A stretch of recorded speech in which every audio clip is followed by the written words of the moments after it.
"We need a mother," said the Ranche's daughters. Then they chose an Apache woman in chains. The sun rose slowly over the small ranch that sat on the edge of the plains. Its wooden fences were worn and the paint had faded long ago. The wind blew gently across the dry grass, making it sway like waves in a golden sea. The ranch was quiet that morning, almost too quiet, and that silence weighed heavily on the house. Inside, 3 young girls stirred in their beds, rubbing their eyes as sunlight streamed through thin curtains. The house felt empty in a way that went beyond walls and furniture. It felt empty because the heart of the home, their mother, was gone. The girl's mother had died suddenly some months ago, leaving a silence that no laughter, no chatter, and no games could fill. Each morning, the girls tried to wake their father with cheerful voices and small gifts of hand-picked flowers, but he was always too tired or too sad to notice. He spent most of his time outdoors, tending to the horses, the cattle, and the crops, working harder than ever since his wife had passed. The ranch had become more than just work. It was a fortress against grief, a place where the father tried to bury his sorrow beneath the endless chores of farm life. The eldest daughter, Clara, was 12. She had her mother's quiet eyes and her father's stubbornness. She moved carefully around the house, making sure everything was in its place, pretending she did not feel the ache of loss deep inside her chest.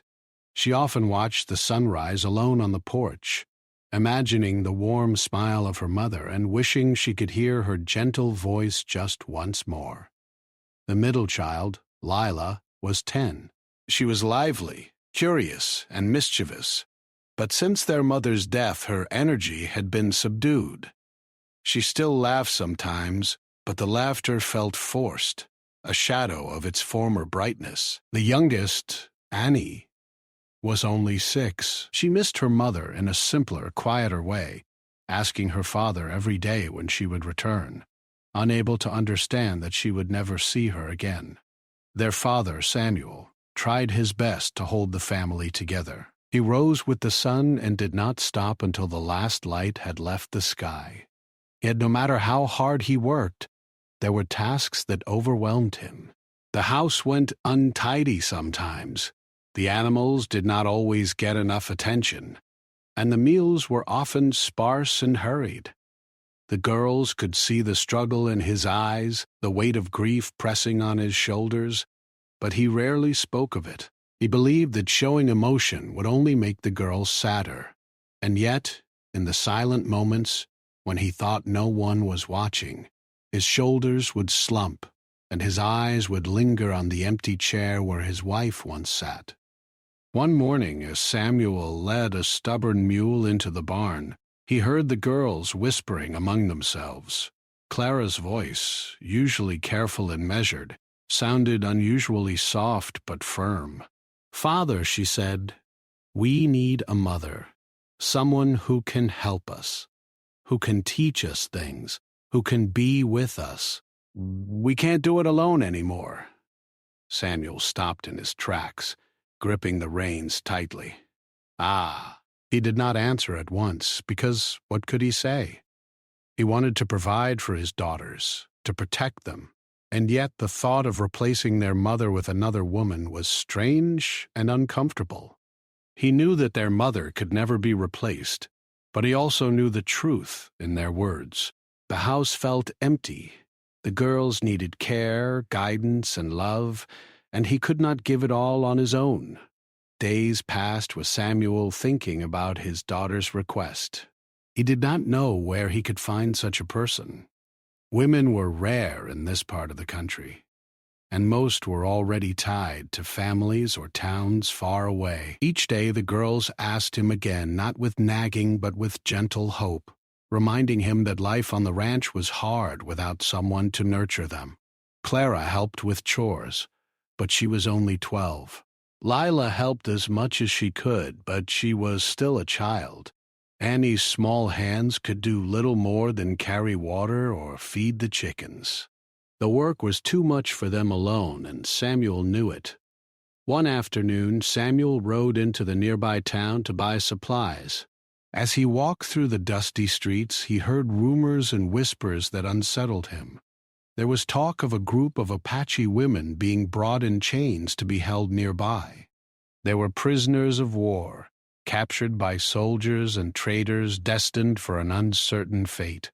Samuel felt a mixture of fear and curiosity.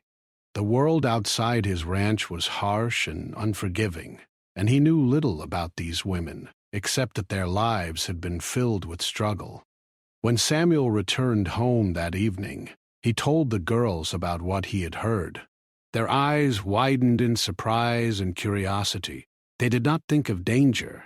They only thought of what it might mean to have someone to care for them, someone strong and wise. "Could one of them help us?"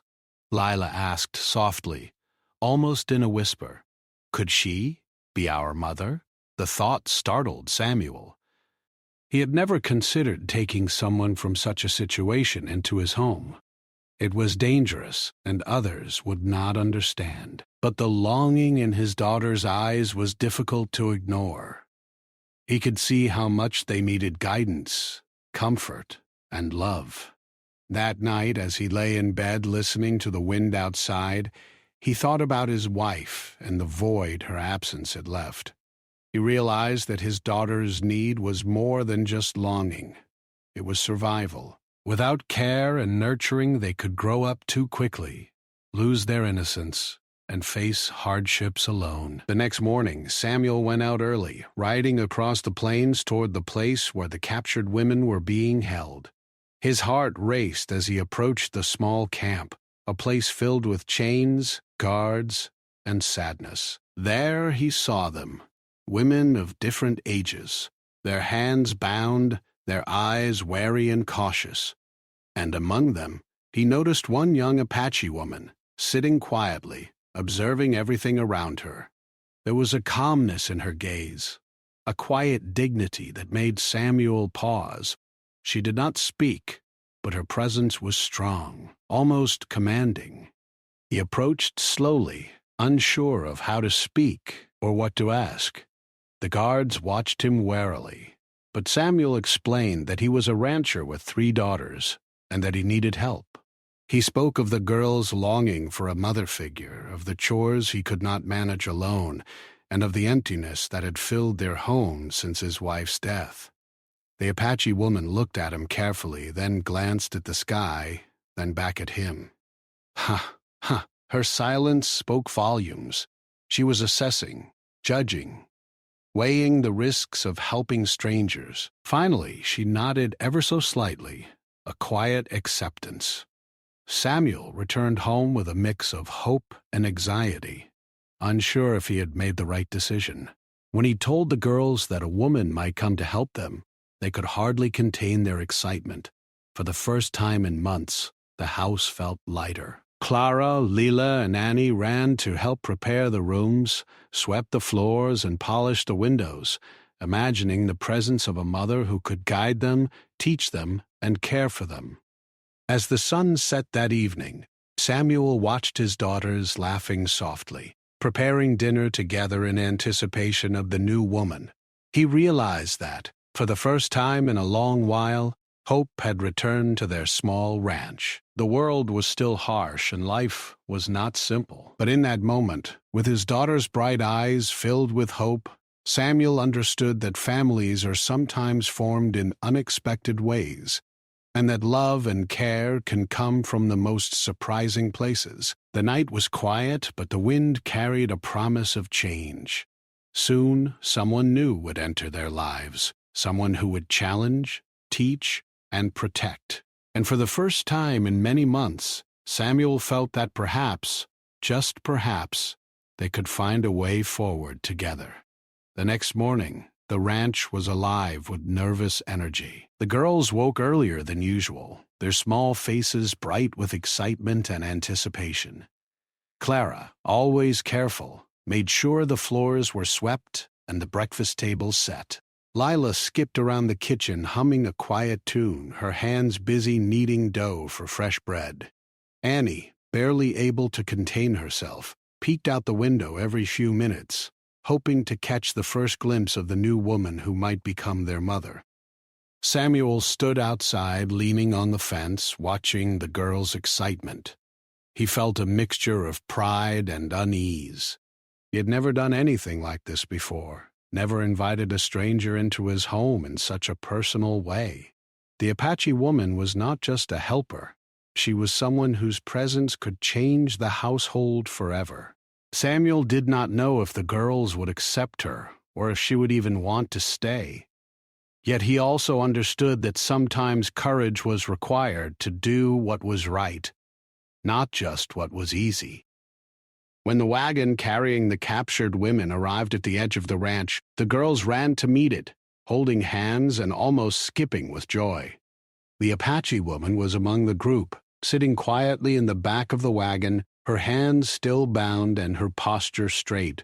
Her dark eyes scanned the ranch carefully, studying the wooden fences, the fields, and the small cluster of buildings. There was a quiet strength in the way she moved, a dignity that refused to be broken despite the chains and the harsh treatment she had endured. Samuel approached the guards with careful words, explaining that he wished to take her under his care, at least temporarily, to help his family. The guards were suspicious but eventually agreed, warning that she must be returned after a short time. Samuel nodded, his mind racing with worry and hope. He knew this was only the beginning, that trust and understanding had yet to be built, and that the Apache woman's freedom was still fragile. As she stepped down from the wagon, the girls rushed forward, their small hands reaching out toward her. "Hello," Clara said softly, her voice gentle but full of hope. "Ah, we need a mother. Will you help us?" The Apache woman studied them carefully. Her eyes lingered on their faces, their wide, innocent eyes full of longing. She could see the emptiness left by the loss of their mother, the longing for care and guidance. For a long moment she said nothing, letting the quiet stretch between them. Finally, she nodded slightly, a small but clear sign of acceptance. She did not speak their language perfectly, but her gestures and expressions were enough to communicate understanding.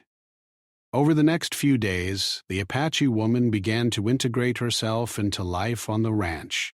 She started with small tasks, helping the girls make their beds, sweep the floors, and prepare meals.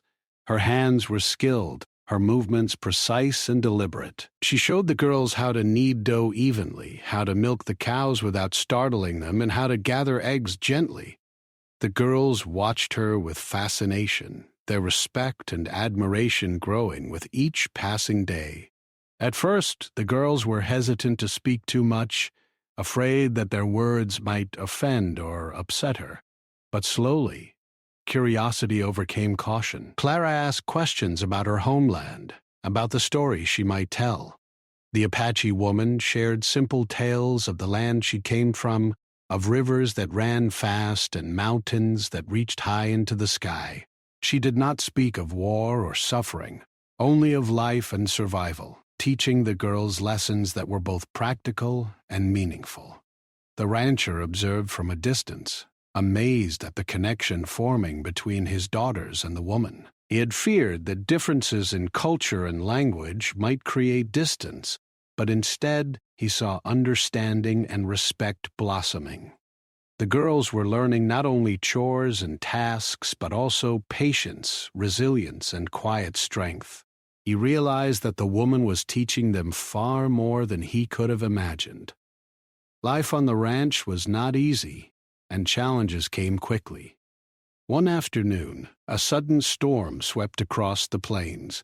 Winds howled and rain began to fall in heavy sheets, drenching the fields and threatening the crops.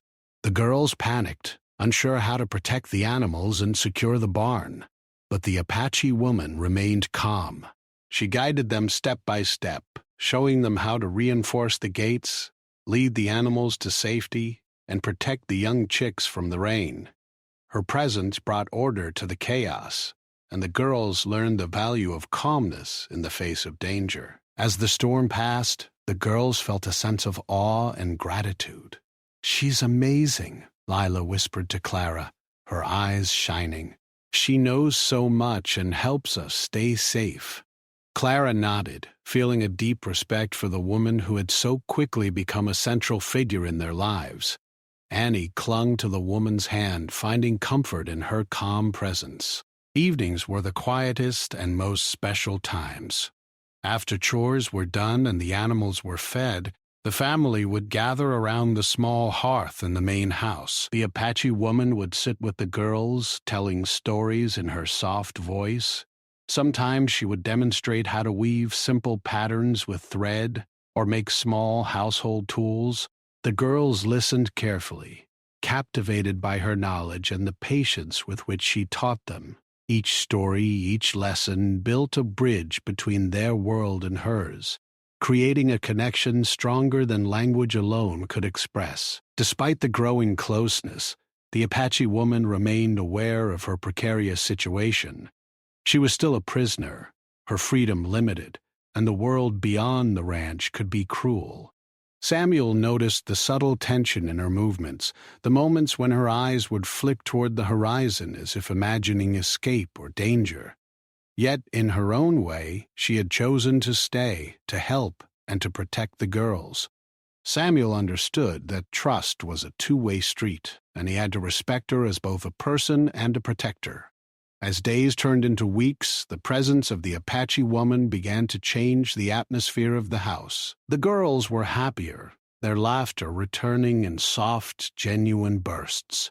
Samuel felt a sense of relief, seeing his daughters growing stronger, more capable, and more confident. The house no longer felt empty. It felt alive, filled with learning, care, and cautious hope. Even the neighbors began to notice the change. They would occasionally glance at the ranch from the road, whispering to one another about the strange new woman helping the family. Some were curious, others suspicious, but Samuel paid little attention. He had learned that what mattered most was the well-being of his daughters and the careful balance of trust and respect that had begun to form in his home. One evening, as the sun dipped below the horizon, Clara, Leela, and Annie sat quietly near the fireplace, the Apache woman beside them. Clara looked at her with a mixture of admiration and longing. "Thank you for staying," she said softly, her voice almost a whisper. "We didn't know anyone could help us like this." The Apache woman smiled faintly, a small gesture that carried more warmth than words could convey. She had come into their lives by chance, yet she had chosen to stay, to teach, and to protect. And though she still carried the weight of her past, she had begun to create a new life here, one shaped by courage, patience, and care. Samuel watched from the doorway, feeling a deep sense of gratitude.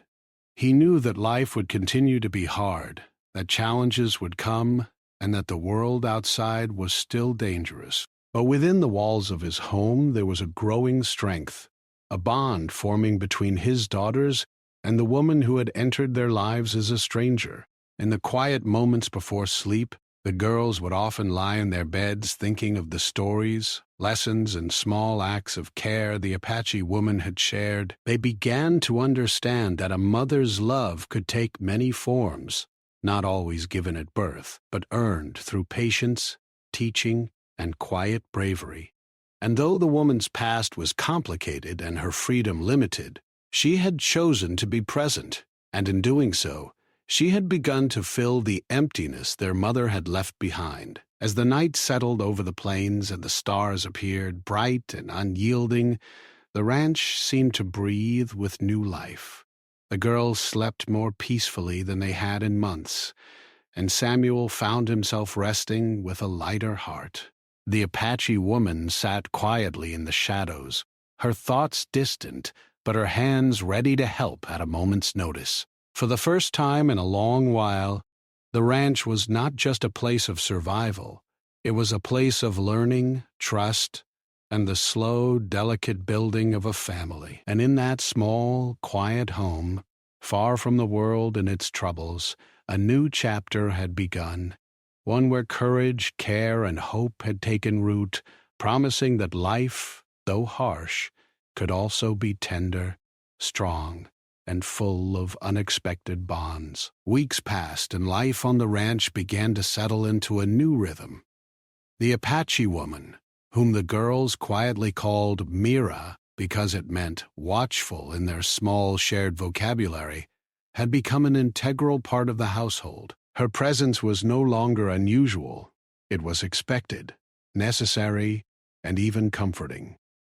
She rose early, moved silently through the rooms, and helped the girls with their chores before the sun had fully touched the plains. Her hands were skillful and steady, and her voice when she spoke was calm and certain. The girls trusted her completely, and even Samuel found himself quietly relying on her in ways he had not anticipated. Clara, the eldest, had begun to notice the wisdom in Mira's actions. When milking cows, Mira taught her how to listen to the animals, to feel their mood and respond to their needs, rather than just forcing the task. Clara had never considered that animals could communicate, even in small ways. But Mira showed her that patience and attention could solve problems before they became disasters. The knowledge fascinated Clara, and she felt pride in learning something practical and important. Lila, ever curious and eager to explore, had taken a particular interest in Mira's stories. Each evening, as the sun painted the sky with gold and pink, Mira would sit with the girls, weaving tales of her homeland. She spoke of rivers so clear the fish could be seen swimming beneath the surface, of mountains that stretched higher than the eye could see, and of forests where the wind whispered secrets to those who would listen. She spoke carefully, avoiding stories of pain and capture, but there was enough to make the girls understand that life beyond the ranch was vast, mysterious, and sometimes cruel. Lila's eyes sparkled with fascination, and she asked countless questions, which Mira answered with patience, always encouraging curiosity and learning. Annie, the youngest, simply loved Mira's calm presence. She would follow her around the ranch, mimicking her movements as she swept the floors or fed the chickens. Mira often smiled softly at Annie's antics, gently correcting her when needed, but never harshly. Annie felt safe beside her, as if the world had become a little less frightening with Mira there. She even started sleeping better at night, no longer waking with tears because of the emptiness left by her mother's absence.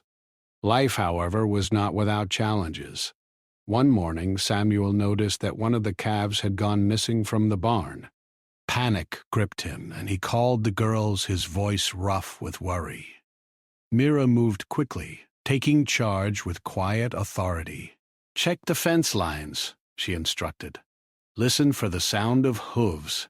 The calf may have wandered toward the creek." Clara and Lila obeyed, their fear tempered by Mira's calm presence. By noon, they found the calf stuck in a shallow ravine near the creek. Mira guided them carefully to free it, teaching them how to approach frightened animals without causing panic. Samuel watched silently, realizing that Mira was teaching his daughters skills that could save lives, not just help with daily chores. Even with these small victories, the world outside the ranch remained a threat. One day, while Mira and the girls were gathering firewood, a group of settlers rode by on horseback, their eyes suspicious as they passed. The girls shrank back, unsure of what they might say or do. Mira, however, remained calm, standing tall and meeting their gaze without fear. Her presence seemed to command respect, even without words. The settlers rode on, and the girls learned an important lesson. Courage and composure could be more powerful than anger or violence. Samuel, too, began to see Mira in a new light. He realized that her presence was not only helping his daughters, but also teaching him humility. He had always been proud and stubborn, believing he could handle anything alone. Yet, Mira's quiet strength reminded him that no one could survive life entirely by themselves. Her guidance, patience, and skill had made the ranch more organized, the girls more capable, and the home filled with a quiet warmth it had not known in months. Mira also had her own ways of teaching lessons that went beyond chores and stories. She would take the girls outside to the fields and show them how to observe the land. She pointed out tracks of deer, nests of birds, and signs of weather changes. She taught them how to predict storms, find fresh water, and recognize which plants were safe to touch or eat. The girls absorbed this knowledge eagerly, realizing that the world outside the house was both beautiful and dangerous, and that understanding it could protect them. As days turned into weeks, a deeper bond formed between Mira and the girls. One afternoon, while Clara was struggling to mend a torn dress, Mira came to her side. "Slow," she said softly, pointing out the stitches. "Steady hands, steady heart, all will be fine."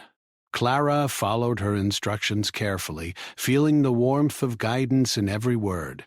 She began to understand that patience, attention, and care could transform even the most difficult tasks into manageable ones. Lila, meanwhile, had discovered a natural talent for storytelling. Mira encouraged her, suggesting ways to weave lessons and observations into her own tales. Lila would tell stories of their ranch, the animals, and the land, imitating the rhythm of Mira's voice. Mira listened with quiet pride, correcting gently when needed, and the girls thrived under her mentorship. Even Annie, who was still small and inexperienced, learned the importance of listening, patience, and observation through games Mira created for her. However, not everything was easy. Mira's presence drew the attention of neighbors and travelers, some of whom were suspicious or judgmental. Whispers of the Apache woman living with the rancher reached the nearby town, and Samuel occasionally received sharp questions or warnings. "She doesn't belong here," one neighbor said bluntly. "You can't trust her to stay." Samuel's heart would tighten, but he remained silent, protecting Mira and his daughters as best he could. He knew that respect and trust could not be built through fear or anger, only through patience and careful understanding. One evening, after a long day of work, Mira noticed that Clara seemed troubled. "What weighs on your mind?" she asked, softly. Clara hesitated, then spoke quietly. "I worry. I worry about you. About us. Us. About everything." Mira listened carefully and placed a gentle hand on Clara's shoulder. "Life is always a weight," she said, "but strength grows when we face it together. You, your sisters, and your father, we are stronger than the fear we feel." Clara felt a sense of relief wash over her. Mira was teaching her not only to work and survive, but also to carry hope and courage in the face of uncertainty. Even Samuel learned from Mira's calm strength. One afternoon, while repairing a broken fence, he struggled with the heavy posts and stubborn nails. Mira arrived silently, her hands guiding his, showing him a steadier way to work. He realized that pride often blinded him, that asking for help was not weakness but wisdom. The lesson was small, but its impact was profound. He began to see that leadership did not mean doing everything alone. It meant guiding, learning, and trusting others. As the weeks rolled into months, the family began to function more as a unit. Mira's influence touched every corner of life on the ranch, from the smallest chore to the most serious decisions.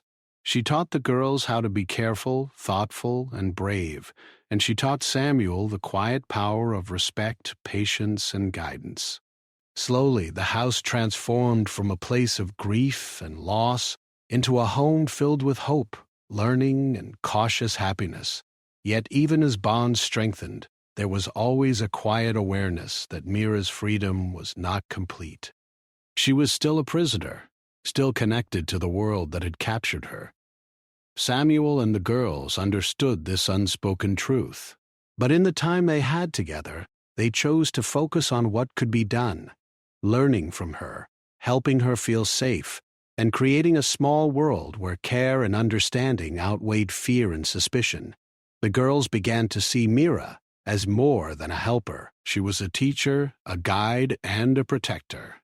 Her patience, wisdom, and quiet strength were lessons far beyond household chores. She showed them that courage was not loud, that care was not weakness, and that family could be built on respect, trust, and the choice to stay together despite life's challenges. As night fell over the ranch, the girls gathered around the fire, Mira in the center, her presence steady and reassuring. Clara worked on a small basket. Leela whispered a story she had invented, and Annie leaned against Mira's side, listening quietly. Samuel stood nearby, watching the scene unfold, feeling gratitude and awe. Mira had become the heart of their home, teaching lessons far deeper than work or survival. She had shown them courage, patience, and care, and in doing so, she had quietly transformed their lives. The ranch, once heavy with loss and quiet sadness, now carried a gentle strength. The plains outside were vast and wild, but inside the house the family had begun to find balance, understanding, and hope. And though challenges would continue to come, and though the world beyond their fences was unpredictable and sometimes cruel, Mira's presence had shown them that strength, care, and trust could guide them through almost anything. In the quiet of the night, as stars glimmered above the open plains, Clara, Leela, and Annie slept peacefully, knowing that for the first time since their mother had passed, they were not alone. Mira remained awake for a while, sitting near the fire, her thoughts distant but her heart present. She had chosen to stay, and in that choice a new family had begun to form, one built on courage, respect, and love, despite the shadows of the past. And for Samuel, the rancher, who had struggled with grief and responsibility, life had begun to feel lighter, more hopeful. Mira had taught him that leadership was not about strength alone, but about guidance, patience, and the courage to trust others. The house, once heavy with loss, now carried warmth and promise. And though the road ahead remained uncertain, one thing was clear. Together they could face it, learn from it, and grow stronger with every passing day. The weeks that followed brought a rhythm to life on the ranch, but they also brought challenges that tested the bonds forming between Mira, the girls, and Samuel. The Apache woman had become indispensable, her knowledge and calmness guiding every task, yet the outside world was never far away. Whispers and cautious glances from neighboring settlers reminded them that not everyone approved of her presence. Some people in town openly questioned Samuel's decisions, while others seemed curious but wary. One bright morning, Samuel was working in the fields when he noticed a group of riders approaching the ranch. Their horses kicked up clouds of dust, and their voices carried across the plains long before they arrived. Samuel's heart tightened. The men were strangers, but the tone of their conversation was unmistakably sharp. They spoke of the Apache woman, questioning why she was allowed to stay, warning that she was a prisoner and did not belong on his land. Mira, sensing tension, calmly walked toward the girls, who were tending to the chickens near the barn. "Stay close," she instructed softly. "Do not speak unless I ask. Watch and learn, but be ready." Her quiet authority gave them courage. Clara, Lila, and Annie huddled together, feeling both fear and trust in her presence. They knew she would protect them, as she always had. The men dismounted, their boots stirring dirt as they approached Samuel. "You cannot keep her here," one said, his tone harsh. "She must be returned. She does not belong with you." Samuel took a deep breath, steadying himself. He had feared this confrontation, but he also knew that he could not allow fear to rule his household. "She helps my family," he said firmly. "She teaches my daughters. Until her situation is officially settled, she stays here." Mira stepped forward, her posture calm and steady, her eyes unwavering. The men paused, uncertain. There was a strength in her that commanded attention, a quiet authority that neither anger nor fear could shake. She did not speak, but her presence alone made it clear that she was not someone to be intimidated. Slowly, the men backed down, muttering among themselves, and finally mounted their horses to leave. Clara, Lila, and Annie exhaled in relief, their hearts pounding. They had seen courage in action, and it was Mira who had shown it to them. Life on the ranch continued, but the event left a lingering tension. The girls realized that the world beyond their home could be unkind, and that Mira's strength was both a shield and a lesson. She began teaching them not only practical skills, but also the ways to face danger calmly and intelligently. They learned to observe the land, to notice approaching strangers, and to prepare quietly for unforeseen events. Each lesson was small but important, building courage and resilience in their young hearts. One afternoon, a more immediate danger appeared. A sudden fire broke out near the edge of the ranch, caused by a spark from a passing wagon. The dry grass caught quickly, and smoke began to rise, threatening the barn and the animals. Samuel and the girls panicked, unsure how to contain the flames. Mira, however, acted swiftly. She instructed Clara and Lila to carry buckets of water while she led Annie and Samuel in clearing brush around the barn. Her voice was calm but firm, each command precise. "Do not run. Focus on one task at a time," she said. The girls followed her instructions, their fear tempered by Mira's authority. Together they managed to create a fire break, preventing the flames from reaching the barn. Mira worked tirelessly, moving swiftly to douse small fires and direct the family's efforts. Samuel watched in awe as she coordinated their actions with intelligence and courage. By the time the fire had burned out, they were exhausted but safe. The barn was slightly singed, but the animals were unharmed, and the family had learned an invaluable lesson in teamwork and calmness under pressure. That evening, as they sat around the hearth, the girls could not contain their admiration. "You saved us," Lila said softly, her eyes wide with gratitude. Mira simply smiled faintly. "We saved each other," she replied. "Courage is not only in one person. It grows when we face challenges together." Clara nodded, understanding the depth of her words. They realized that bravery was not about being fearless, but about acting carefully, wisely, and with calm determination. Samuel, too, had learned a profound lesson. Calm. He had always prided himself on handling crises alone, but Mira had shown him that strength was multiplied when shared. He felt gratitude and humility, recognizing that this woman, once a stranger, had become essential to the safety and well-being of his family. The house, which had once felt empty and heavy, now carried warmth, courage, and hope. Yet, even as the family grew stronger together, they knew that Mira's freedom remained fragile. The authorities could arrive at any time to reclaim her, and rumors from nearby towns reminded them that danger was never far.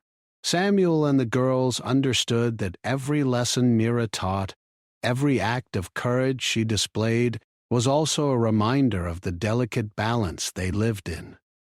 The Apache woman was not merely a helper. She was a symbol of resilience, a protector, and a guide through uncertain times.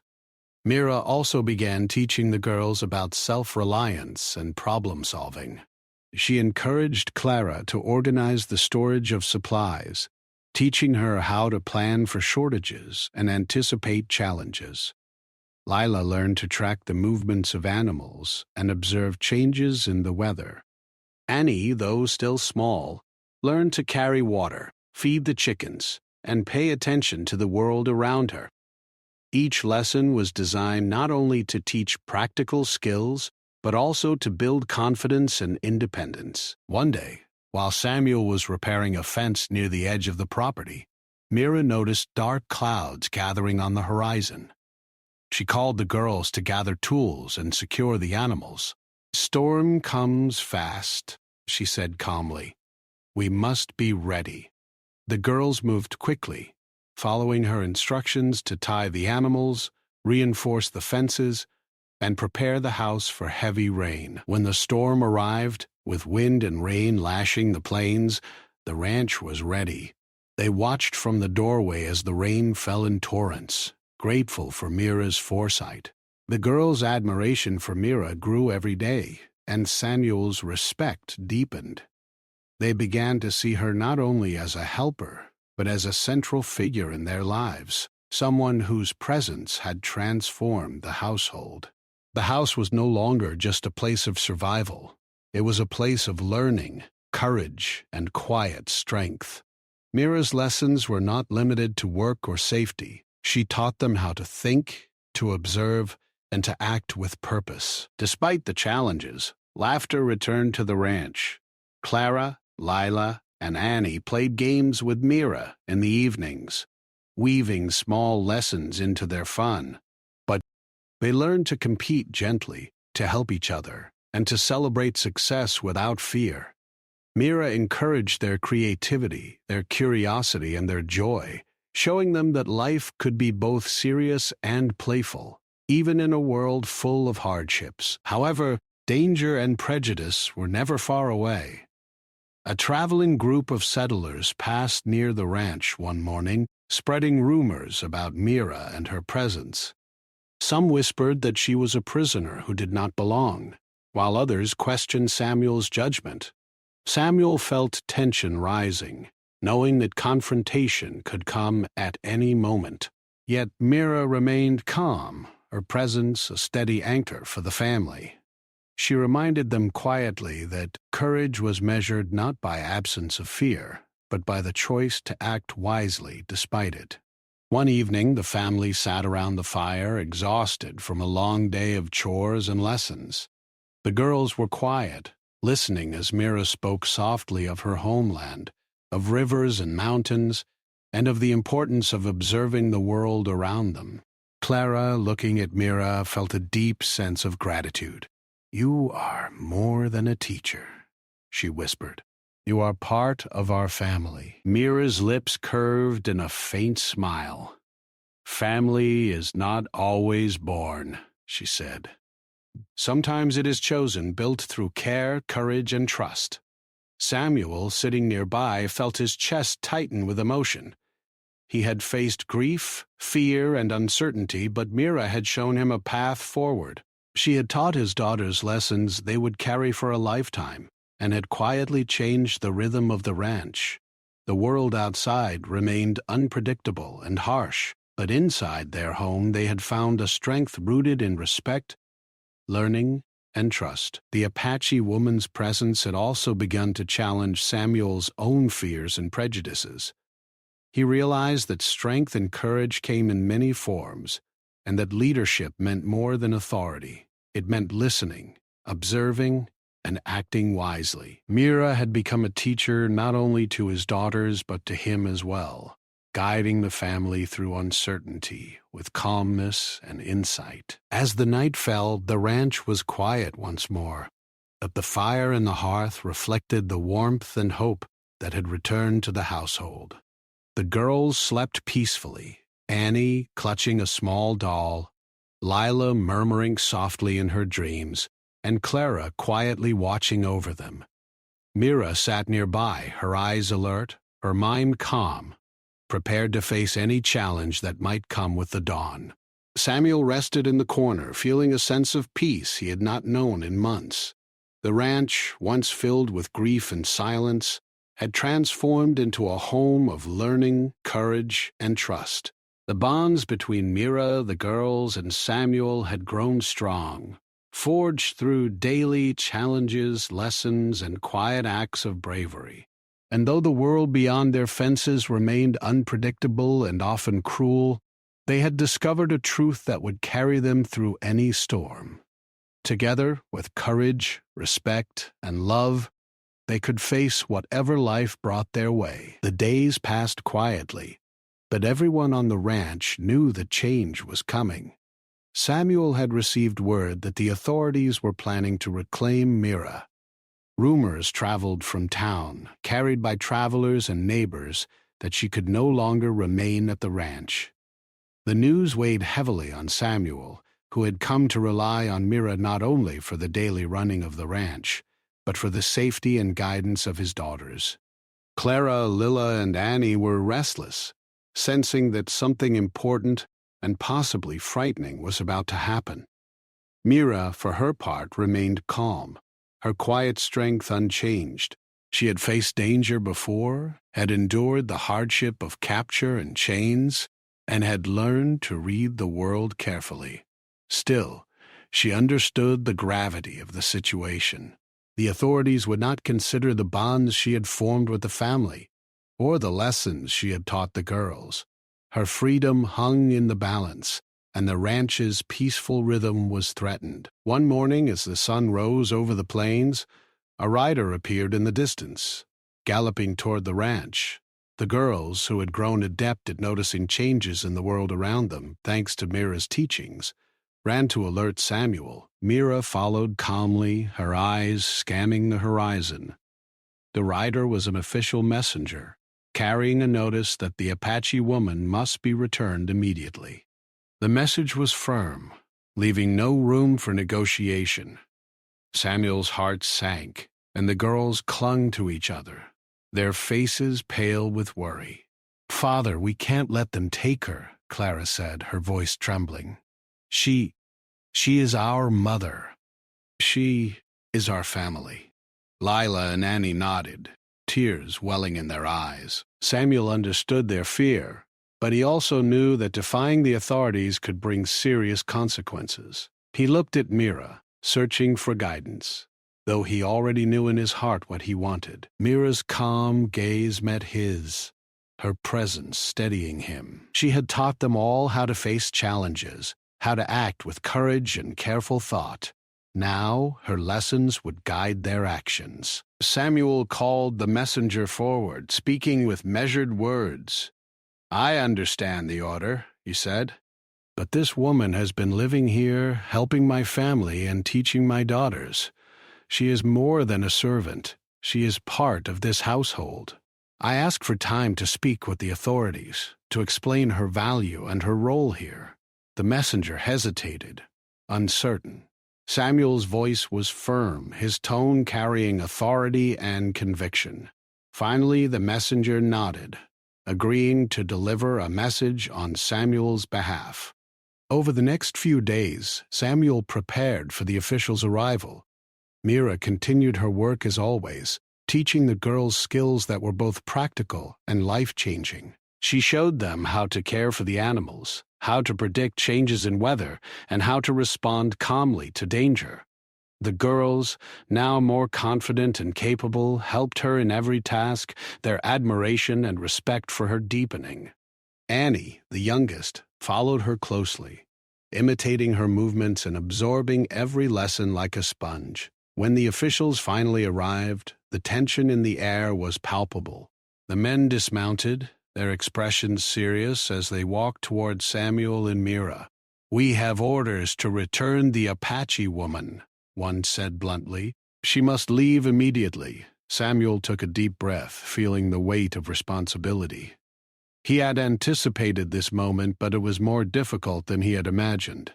He stepped forward, speaking with careful authority. "Before any decision is made, I ask that you see her as I do. She has been part of this family, teaching, protecting, and guiding my daughters. She is not just a captive. She is essential to our household and their well-being." The officials exchanged glances, clearly unused to hearing such words. They looked at Mira, who stood tall and calm, her hands folded quietly in front of her. Her presence spoke volumes.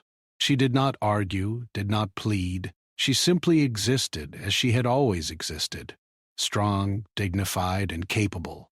Samuel continued, describing how she had saved the barn during the fire, taught the girls life skills, and kept the household safe and organized. He spoke of courage, patience, and wisdom, qualities that could not be ignored even by the law. The officials listened, their faces a mixture of skepticism and surprise.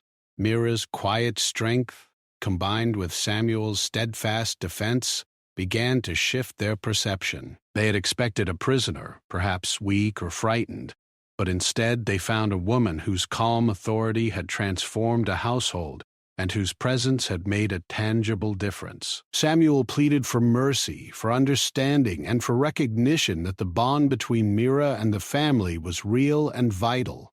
Meanwhile, the girls watched from a distance, their hearts pounding. Clara's hands clenched tightly. Leela's eyes were wide, and Annie hid behind her eldest sister, trembling. They knew the stakes and felt a deep instinctive hope that the officials would see what they already knew. Mira was their protector, their teacher, and their family. Mira, sensing their fear, gave a slight nod, reassuring them that she was ready to face whatever came next. After what seemed like hours, the lead official spoke. His voice was firm but softened with something like understanding. "We have heard your words and seen your care," he said. "We will review the orders. This is unusual, but we will consider your request. The woman may remain here temporarily, under your care, until a decision is made." Relief washed over the family. Samuel exhaled slowly, and the girls ran to Mira, embracing her tightly. For the first time in months, the household felt safe from immediate threat. In the following weeks, the family continued to live together, but the uncertainty remained. Samuel worked tirelessly to petition local authorities, gathering support from neighbors who had witnessed Mira's courage and skill. Mira continued her lessons with the girls, guiding them in work and life, always patient, always careful. Clara learned to organize and plan, Lila honed her storytelling and observation skills, and Annie grew stronger and more confident with each passing day. Finally, after several months of petitions and letters, a decision came. Mira would be allowed to stay with the family, officially recognized as part of the household. Her freedom was no longer limited by chains or threats of removal. Samuel, the girls, and Mira all felt an immense sense of relief and joy. The household had been tested by fear, danger, and uncertainty, but they had endured, their bonds stronger than ever.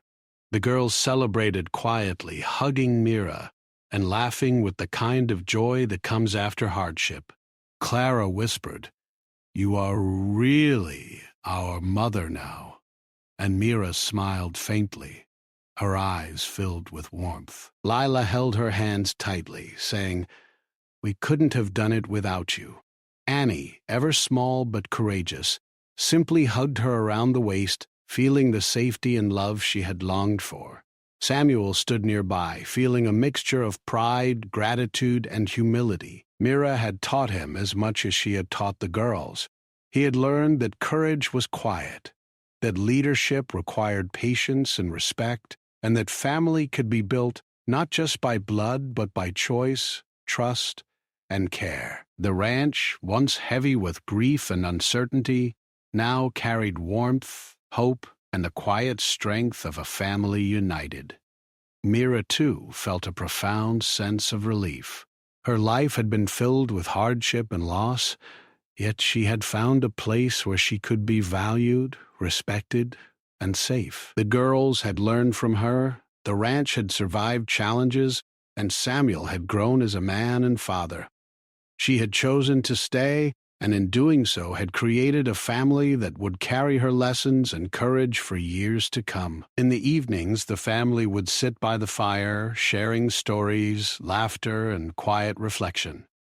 Mira would teach, Samuel would guide, and the girls would absorb every lesson with curiosity and joy. Life on the ranch was not perfect. Storms would come, work was never finished, and challenges remained. But they faced it together, stronger and braver than before. The sun set over the plains, painting the sky in shades of gold and pink. The ranch, once heavy with loss, now held the promise of a future filled with hope, learning, and love. Mira had become more than a teacher or a helper. She had become the heart of the household, a protector, a guide, and a mother in every meaningful way. As the stars appeared, Clara, Lila, and Annie slept peacefully, secure in the knowledge that their family was whole. Samuel stood quietly by the window, watching over them, feeling a gratitude that words could not fully express. Mira sat near the hearth, her hands resting calmly in her lap, her presence steady and reassuring. The trials of the past months had forged bonds stronger than fear, stronger than doubt, and stronger than the hardships of the world beyond the ranch. And so life continued, quiet yet full, harsh yet filled with warmth, unpredictable yet guided by courage and love. The family had faced fear, danger, and uncertainty, and in doing so they had discovered something stronger than survival. They had discovered the power of trust, choice, and the bonds that define a true family. In the end, the ranch was no longer just a place to work and survive. It was a home where hearts healed, lessons endured, and love was chosen every day. And in the quiet of the plains, under the endless sky, Mira, Samuel, and the girls found not just safety and security, but the enduring strength of a family that had been built against all odds.